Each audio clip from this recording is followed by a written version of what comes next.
அத்வைத தர்மா. லாஸ்ட் வீடியோல டீட்டெயிலா அந்த கோவிலை பத்தி சொல்லியிருப்பேன். ஆனா பாதி தான் அந்த வீடியோல பார்த்துருப்பீங்க. இன்னும் முக்கியமான 3 பேரை அந்த வீடியோல நான் காட்டியிருக்க மாட்டேன். இந்த வீடியோல அவங்கள பத்தி தான் நம்ம பார்க்க போறோம். ஆக்சுவலா அந்த 3 பேர்ல ஒருத்தரை மட்டும் நம்ம நிறைய கோவில்ல கண்டிப்பா பார்த்துருப்போம். ஆனா மீதி இருக்கிற அந்த 2 பேருமே நான் ஃபர்ஸ்ட் டைம் பார்க்குறேங்க. இவங்களுக்குமே சிலை வச்சிருக்காங்களா அப்படின்ற மாதிரி நான் ஃபர்ஸ்ட் டைம் பார்த்தேன்.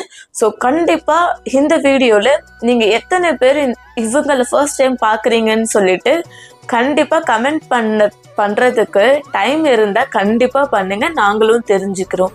இதே மாதிரி நிறைய வீடியோஸ் உங்களுக்கு வேணும்னா, இல்லை ஏதாச்சும் கோவிலை பற்றியோ இல்லை ஏதாச்சும் புராணங்கள் பற்றியோ வேறு ஏதாச்சும் உங்களோட இஷ்டம் தாங்க. ஏன்னா சப்ஸ்கிரைபரோட ஆசையை நிறைவேற்றுறது தானே ஒரு யூடியூபரோட கடமை. ஸோ உங்களுக்கு ஏதாச்சும் டீட்டெயிலாக தெரியணும் அப்படின்னா கண்டிப்பாக கமெண்ட் பண்ணுங்கள். அந்த கமெண்ட்க்கு நாங்கள் கண்டிப்பாக ரிப்ளை வீடியோ கண்டிப்பாக போடுவோம்.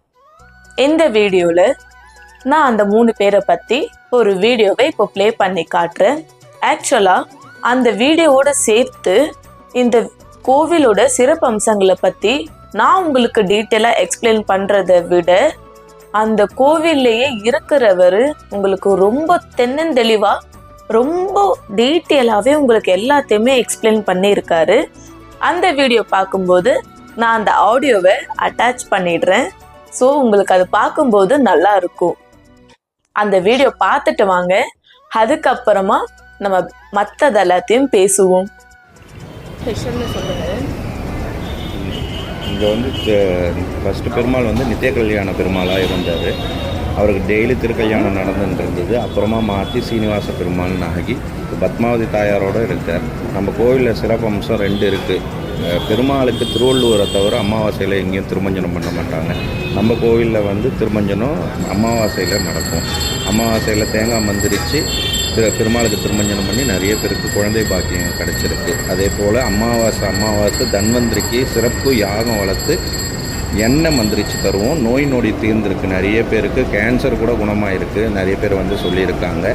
அதே போல் நம்ம கோவிலில் சித்திரை நட்சத்திரத்தன்னைக்கு சுதர்ஷன ஹோமம் பண்ணி பெருமாளுக்கு ரக்ஷை கட்டி கொடுக்கறது வழக்கமாக வச்சுருக்கோம். அந்த ரக்ஷை கட்டின்றா பயம், படிப்பு எல்லாமே ஞானம் அதிகரிக்கிறதாக நிறைய பேர் சொல்லியிருக்கா. அதே போல் நம்ம கோவிலில் கிருத்திகை ரொம்ப சிறப்பாக செயல்படும். காலையில் கிருத்திகை அன்னைக்கு காலையில் அபிஷேகமும் சாயங்காலம் சந்தனகாப்பு அலங்காரமும் உண்டு.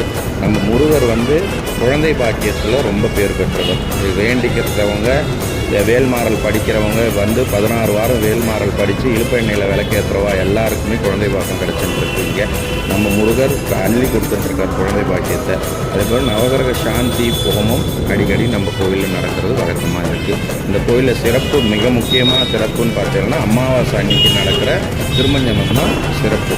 எந்த கோயிலையும் நடக்காது. நம்ம கோயில் அமாவாசை திருமஞ்சனம் மூலவருக்கு நடந்து தேங்காய் மந்திரிச்சு தருவோம். அதுதான் சிறப்பு. என்னங்க வீடியோ ஃபுல்லாக பார்த்துட்டிங்களா?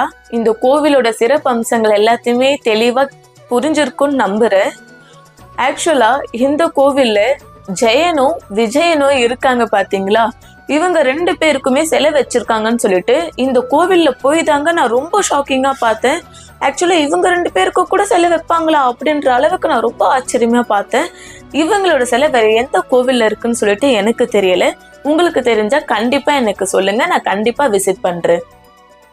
அது மட்டும் இல்லாமல் இந்த கோவிலோட சிறப்பு அம்சங்களை பற்றி நிறைய சொல்லியிருக்காங்க.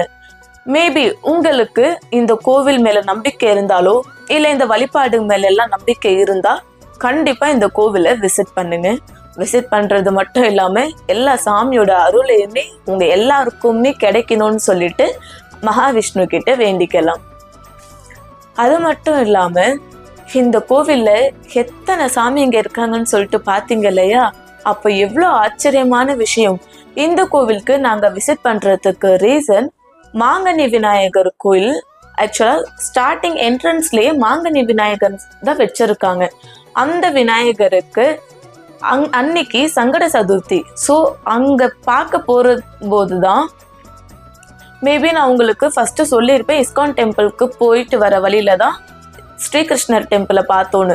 ஆனால் உள்ளே போய் பார்த்தா கிருஷ்ணரே எங்கேயுமே இல்லைங்க. எதுக்காக இந்த கோவிலுக்கு ஸ்ரீகிருஷ்ணர் நேமுன்னு சொல்லிட்டு வந்துச்சுன்னு சொல்லிட்டு எங்களுக்கு தெரியலை. எதுக்காகனா அன்னைக்கு சங்கட சதுர்த்தி, கோவிலில் இருந்தவங்க எல்லாருமே ரொம்பவே பிஸியாக இருந்தாங்க. ஸோ நம்மளுக்காக அவங்க டைமை நாங்கள் வேஸ்ட் பண்ண விரும்பலை. அதனாலேயே இது எங்களுக்கு பெரிய கேள்விக்குறியாக இருக்குது.